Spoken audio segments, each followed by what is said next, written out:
Thailand's foreign minister visiting the border checkpoint through which thousands of refugees have passed in the last 7 days. As if to make a point, he marched right to the centre of the Friendship Bridge.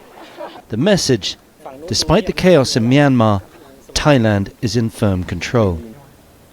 Speaking to the media, he said that Thailand is prepared for 100,000 refugees if the crisis gets worse. We've sent messages to the State Administration Council in Myanmar that we don't wish to see violence. We've recently talked to ASEAN members about issuing a statement so that violence can be decreased in Myanmar. Sadar A and her children aren't so confident. They fled from their home outside the town of Myawaddy in Myanmar a week ago. But like many of those pouring into Thailand, they have a network of friends and a family to rely on. We don't need any humanitarian support. We came here to stay briefly because of the fighting. My children are working at a factory in Masot, so I have a place to live, and I don't have any food problems because the factory provides food and they bring it home. The greater humanitarian need is in Myanmar itself. Foreign Ministry officials met with the UN's refugee agency in Mesot during the minister's visit.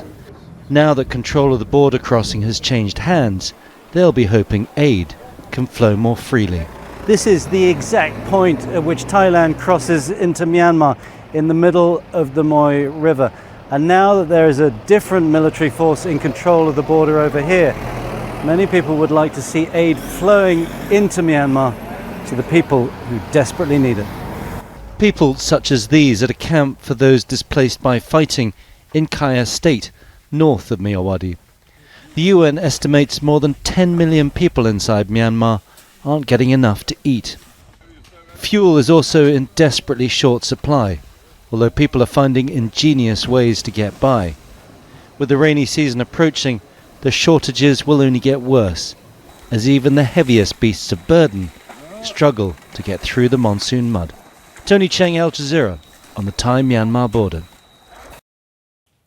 Make sure to subscribe to our channel to get the latest news from Al Jazeera.